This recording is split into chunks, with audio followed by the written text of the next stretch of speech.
Imagine the world as we know it collapses. All modern conveniences, the internet, electricity, gone. We find ourselves living like the people in the 1800s.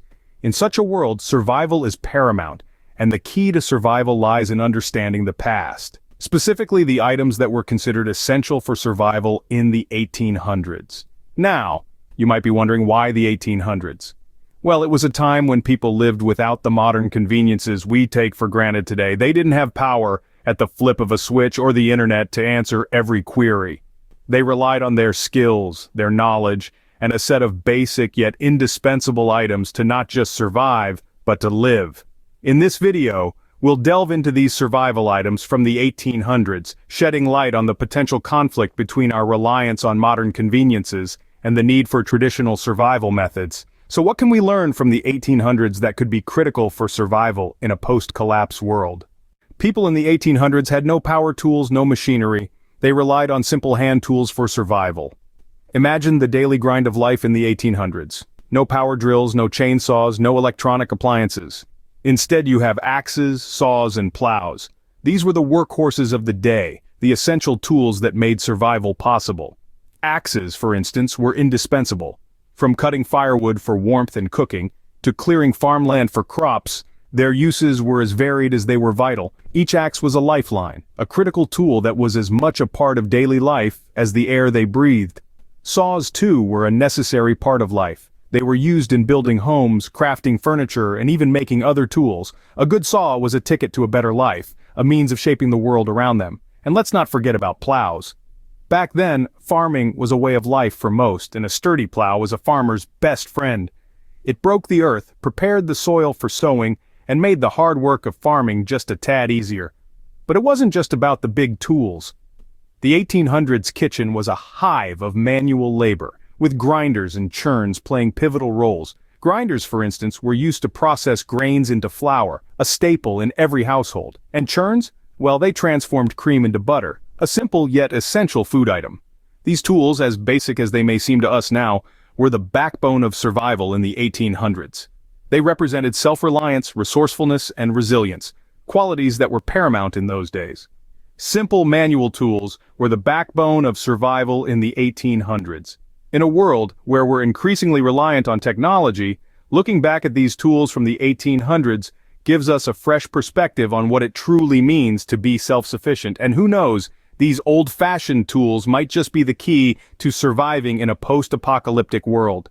When it comes to survival, clothing isn't just about fashion, it's about protection from the elements.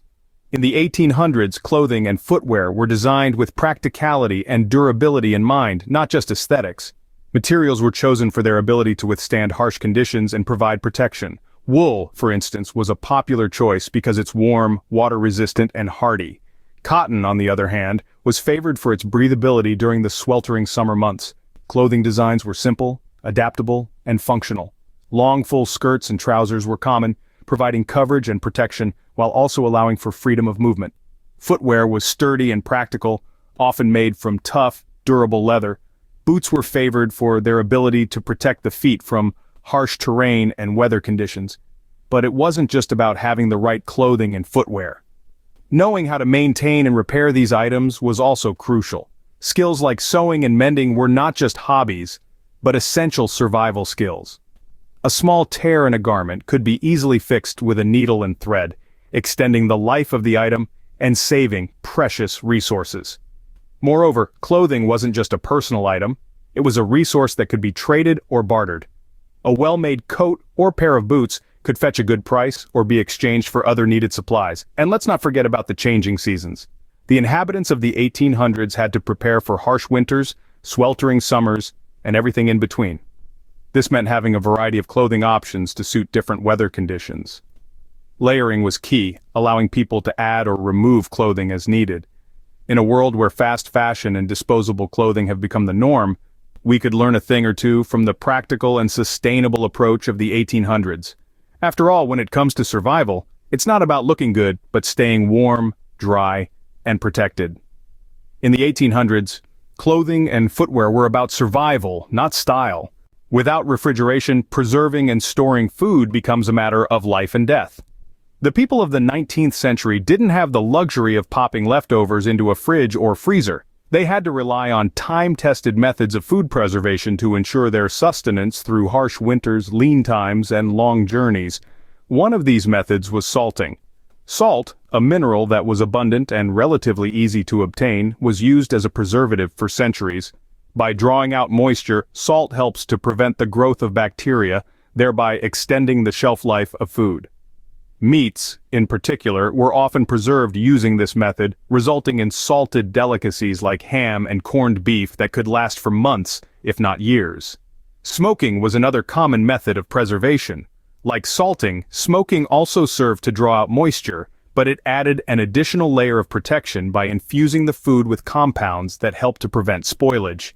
This method was particularly popular for preserving fish and meats, which would be hung in specially designed smokehouses where they'd be exposed to the smoke from smoldering wood chips. Fermentation, on the other hand, was used to preserve a variety of foods, including vegetables and dairy products. This process involves the conversion of sugars into acids by bacteria and yeast, creating a hostile environment for harmful microbes. The result? Delicious preserved foods like sauerkraut, pickles, and yogurt. But preservation was only half of the equation. Once food was preserved, it needed to be stored properly. Root cellars dug into the ground or into the side of a hill provided a cool, dark, humid environment ideal for storing fruits, vegetables, and preserved foods.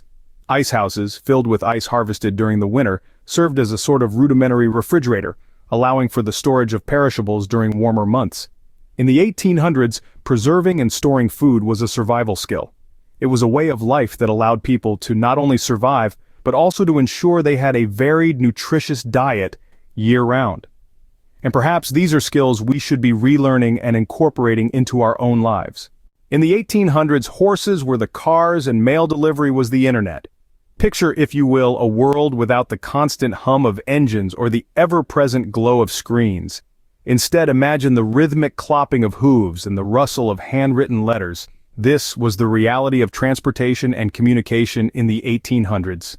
And understanding it can offer us valuable insights for our own survival preparations. Horses and wagons were the primary means of transportation in the 1800s.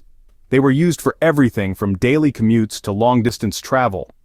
Horses were not just a mode of transport, but also a vital asset in farming, hauling goods, and even in warfare. Therefore, knowing how to take care of a horse from feeding to grooming was essential knowledge. Wagons, on the other hand, were the 1800s equivalent of trucks. They were used to transport goods, people, and even as mobile homes for pioneers heading west. Having a sturdy, reliable wagon and the skills to maintain it could mean the difference between life and death on the frontier. But what about communication? In the 1800s, the internet was still over a century away. Instead, people relied on mail delivery and the telegraph system. Letters were not just for keeping in touch with loved ones. They were also a way to conduct business, communicate news, and even advertise. Knowing how to write a clear, concise letter was a valuable skill.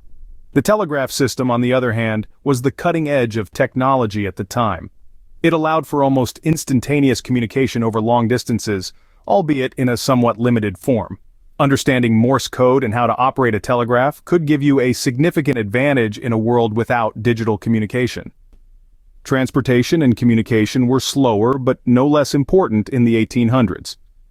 Just because they didn't have cars or the internet doesn't mean they were any less connected or mobile. In many ways, they were more in tune with their world and their community. They understood the value of a strong horse, a sturdy wagon, a well-written letter, and a swift telegraph message. And these are lessons we would do well to remember. Without modern medicine, people in the 1800s had to rely on nature for healing.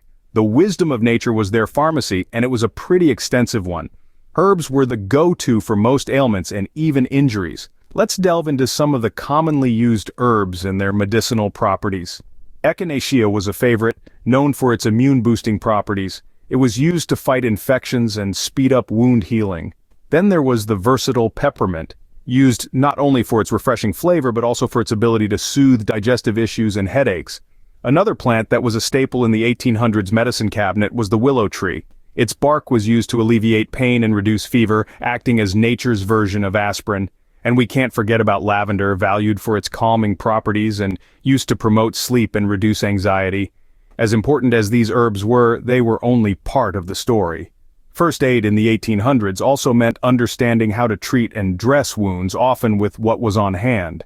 Bandages were commonly made from clean cloth, and antiseptics, a crucial part of preventing infection, were made from natural sources. Honey, for instance, was a popular choice due to its antibacterial properties. It was often applied to wounds before bandaging.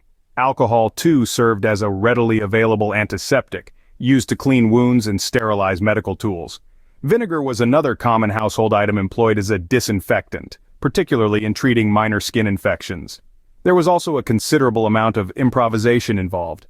For instance, spiderwebs, believe it or not, were often used to help clot blood and speed up the healing process. In the 1800s, survival often depended on the knowledge of natural remedies. These methods, born out of necessity, highlight the ingenuity and resourcefulness that define the era. And who knows, in a world that seems to be increasingly unpredictable, these age-old techniques could once again prove invaluable. When the sun set, the only light came from candles and oil lamps, and heating that was all about wood stoves. In the 1800s, the approach to lighting and heating was simple but ingenious. After all, there were no electric bulbs or central heating systems. Candles were the go-to for many, made from tallow or beeswax. Oil lamps, too, played a pivotal role, using whale oil, kerosene, or even vegetable oils. Fireplaces were more than just a cozy spot to gather. They were critical for light, warmth, and often, cooking. Speaking of cooking, wood stoves were a core part of any home. They served multiple purposes, from preparing meals to heating living spaces. The heat generated was not just a comfort, but a necessity during harsh winters. These were the realities of life in the 1800s. Simple, yet effective. They remind us of our resourcefulness and resilience, traits that are still invaluable today. Without modern conveniences, lighting and heating were all about fire. As we've seen, the essentials from the 1800s were all about self-sufficiency and resourcefulness. From basic hand tools, durable clothing, to timeless food preservation techniques, our ancestors mastered survival in a world without modern conveniences. They communicated across distances without the internet, healed themselves with herbs and basic first aid, and lit their world with fire and oil. These lessons from the past remind us that survival hinges on resourcefulness, adaptability, and an understanding of the world around us. They challenge us to look beyond our reliance on modern technology and tap into the timeless wisdom of self-sufficiency. In a world where the future is uncertain, the lessons from the 1800s offer a roadmap to survival. They remind us that, when stripped of modern conveniences, our success hinges on our ability to adapt and be resourceful. Understanding the past could be the key to surviving the future. Please like, subscribe, and share this video. Stay prepared, stay vigilant, and keep surviving.